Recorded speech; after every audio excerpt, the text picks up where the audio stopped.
प्यारे दोस्तों, इस कहानी को लाइक, चैनल को सब्सक्राइब और अपने दोस्तों के साथ शेयर करना मत भूलिएगा।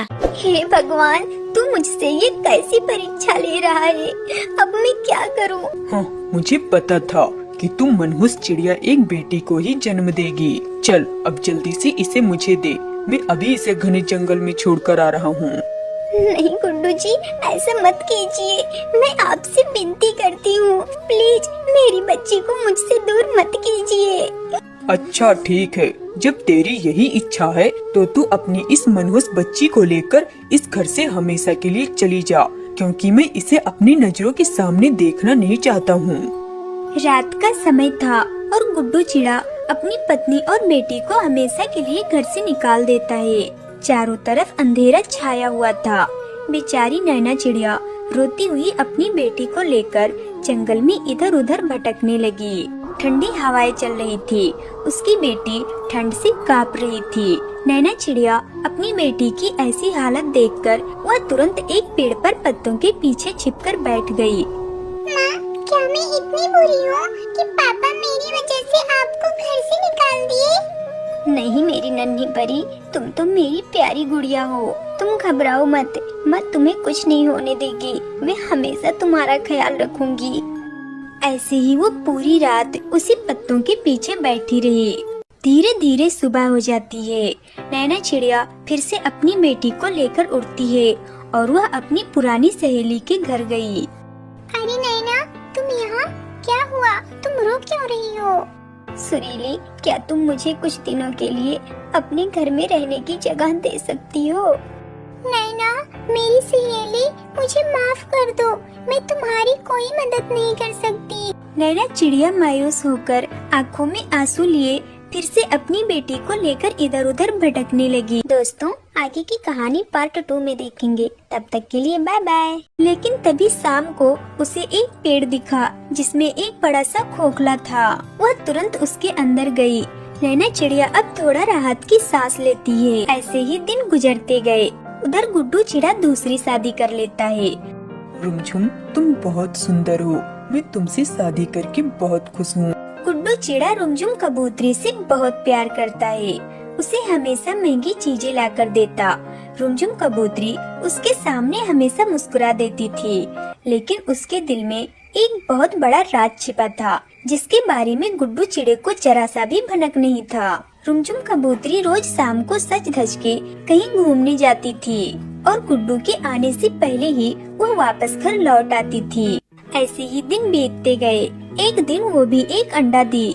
गुड्डू चिड़ा इस बार बहुत खुश था। वह पहले से ही अपने बच्चे के लिए ढेर सारे खिलौने लाकर रखने लगा।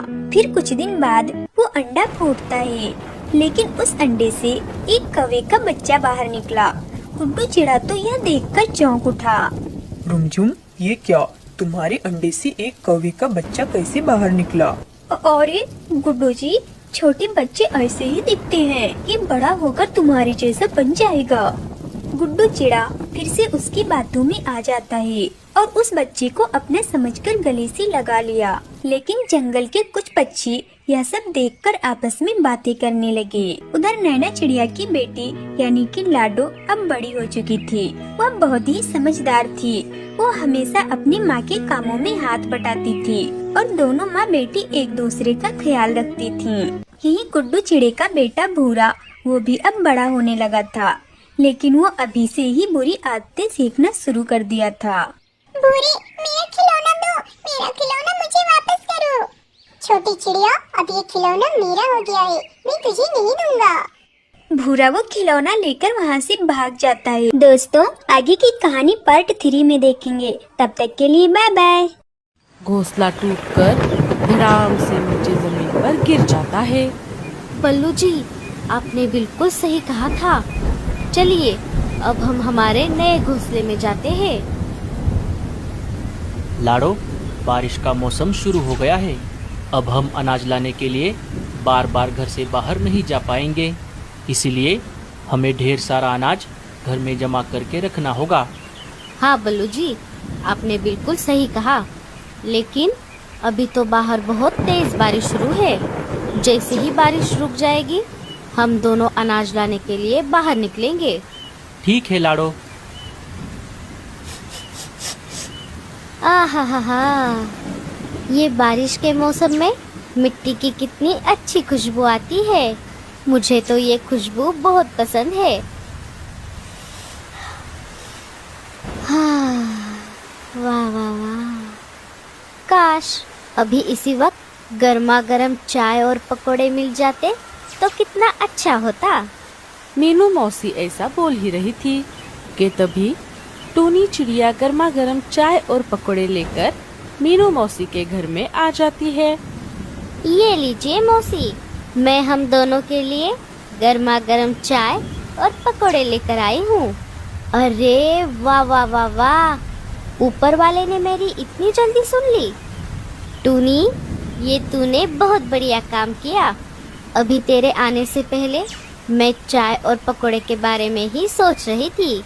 तुम्हारा बहुत बहुत शुक्रिया। अरे मौसी, इसमें शुक्रिया की क्या बात है। मैं घर में बैठकर बोर हो रही थी। बाहर बारिश को देखकर मेरा चाय और पकोड़े खाने का मन किया, तो मैंने फटाक से चाय और गर्मा गर्म पकोड़े बना लिए। फिर मुझे आपकी याद आ गई, तो मैं ये चाय और पकोड़े लेकर यहाँ आ गई। चलिए, अब खिड़की से बारिश को देखते हुए हम ये चाय और पकोड़े एंजॉय करते हैं।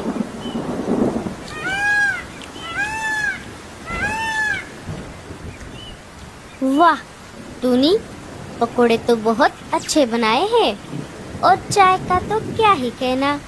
तूने चाय में जो अदरक डाली है उसका स्वाद बहुत बढ़िया लग रहा है। मेरे गले को तो बहुत आराम मिल रहा है। थैंक यू मीनू मौसी। अरे अरे रीमा, तुम ये बैग लेकर कहाँ जा रही हो? अब क्या हो गया? भूरे जी, अभी मुझे कुछ नहीं कहना, और ना ही मैं आपको कुछ बताने वाली हूँ। अब इस बार मैं वापस नहीं आने वाली। अरे लेकिन हुआ क्या? और तुम जा कहाँ रही हो? मैंने कहा ना, मुझे कुछ नहीं कहना। बस ये समझ लीजिए, मैं जहाँ जा रही हूँ वहाँ से मैं वापस कभी नहीं लौटूंगी। अरे रीमा, इतना गुस्सा ठीक नहीं है। जरा दिमाग को ठंडा करो और बताओ, तुम ये बैग लेकर कहाँ जा रही हो? मैं हमेशा हमेशा के लिए मेरे मायके जा रही हूँ। और हाँ, इस बार मैं आपकी एक नहीं सुनूंगी, चाहे कुछ भी हो जाए। ठीक है बाबा, अब तुमने जाने का मन बना ही लिया है तो मैं तुम्हें नहीं रोकूंगा। बस जाते जाते इतना बता दो, तुम्हारे जाने की वजह क्या है?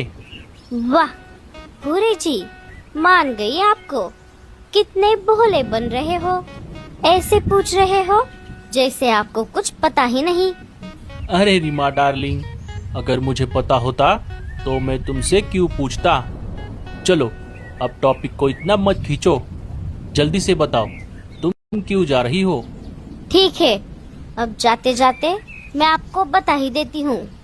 ये बात पिछले सर्दियों के मौसम की है। तब आपने कहा था कि जल्द ही हमारा खुद का पक्का घर होगा। जैसे तैसे सर्दियाँ तो बीत गई। मैं मेरे सपनों के घर की राह देखती रही। बाद में आया गर्मी का मौसम। तब आपने कहा, घर से अच्छा ये खुले में रहना बढ़िया है। जब बारिश का मौसम करीब होगा, मैं उससे पहले हमारा पक्का घर जरूर बनाऊंगा। अब बारिश का मौसम आ भी गया है, फिर भी हमारे घर का कहीं पर भी अता पता नहीं है। आप ही बताओ, ये सब कब तक चलेगा? आप मुझे कब तक बेवकूफ बनाते रहोगे? इसीलिए अब मैंने ठान लिया है, अब मैं आपकी कोई भी बात नहीं सुनूंगी। मैं जा रही हूँ। अरे बाप रे, तो ये बात है। रीमा, तुम्हारी बात बिल्कुल सही है। मैंने तुम्हें सिर्फ सपने दिखाए, लेकिन हकीकत में मैं तुम्हें कुछ नहीं दे पाया। मैं तुम्हारा गुनहगार हूँ, लेकिन बस एक आखिरी बार मुझे बस 4 दिन का समय दो। मैं तुमसे वादा करता हूँ, इन 4 दिनों में मैं तुम्हें हमारा खुद का पक्का घर जरूर बनाकर दिखाऊंगा। नहीं नहीं नहीं, अब मुझे आप पर बिल्कुल भरोसा नहीं है। मैंने जैसे तैसे करके सर्दी और गर्मी का मौसम झेल लिया, लेकिन अब मैं इस बारिश के मौसम को नहीं झेल सकती। जंगल के बाकी के सारे पंछी अपने अपने खुद के पक्के घोंसले में मजे से बारिश का मौसम एंजॉय करेंगे और मैं बाहर भीगती रहूं। मैं तो जा रही हूँ। अरे रीमा, मेरी बात तो सुनो। बस एक आखिरी बार मुझे एक लास्ट चांस दो। अगर इस बार भी मैं कुछ नहीं कर पाया तो मैं तुम्हें जाने से नहीं रोकूंगा। भूरे के बार बार समझाने पर रीमा एक आखिरी बार उसकी बात मान लेती है। अच्छा ठीक है, लेकिन याद रखिएगा ये आपका आखिरी चांस है। आपके पास बस 4 दिन की मोहलत है। बाद में मैं आपको बिना बताए चली जाऊंगी। ठीक है बाबा, मैं तुम्हें नहीं रोकूंगा। अब चाहे जो भी हो जाए, मैं हमारा खुद का पक्का घर बना कर ही रहूंगा। इतना बोलकर भूरा अपने घर से निकल पड़ता है। कालू जी, अभी थोड़ी देर पहले मुझे मेरे मम्मी का फोन आया था। वो और मेरा भाई कालिया कुछ दिनों के लिए यहाँ पर रहने आने वाले हैं। आप अभी बाहर जाकर ढेर सारा अनाज और ताजी ताजी मछलियाँ लेकर आओ। मैं आज रात को गर्मा गर्म मच्छी फ्राई बनाऊंगी। अरे गोरी, क्या तुम्हें दिखाई नहीं दे रहा बाहर कितनी तेज बारिश हो रही है? इतनी तेज बारिश में मैं कैसे बाहर जाऊं? जरा बारिश थोड़ी कम होने दो, फिर मैं चला जाऊंगा। बारिश है तो क्या हुआ, आप छाता लेकर भी तो जा सकते हो। अब जल्दी करो, मुझे बहुत काम करना है। ठीक है बाबा, जा रहा हूँ। तुमसे दिमाग लड़ाने से अच्छा है मैं चला ही जाता हूँ। बारिश का क्या है, वो तो आती जाती रहती है। कालू छाता लेकर घर से बाहर निकल पड़ता है। लाडो, सुबह से लेकर शाम हो गई, लेकिन ये बारिश तो रुकने का नाम ही नहीं ले रही। अब हम अनाज लाने कैसे बाहर जाएंगे? हाँ बल्लू जी, अब हम क्या ही कर सकते हैं। लेकिन आप चिंता मत करो, हमारे पास 1-2 दिनों का अनाज बचा हुआ है। जब तक बारिश रुक नहीं जाती हम वो अनाज खा लेंगे।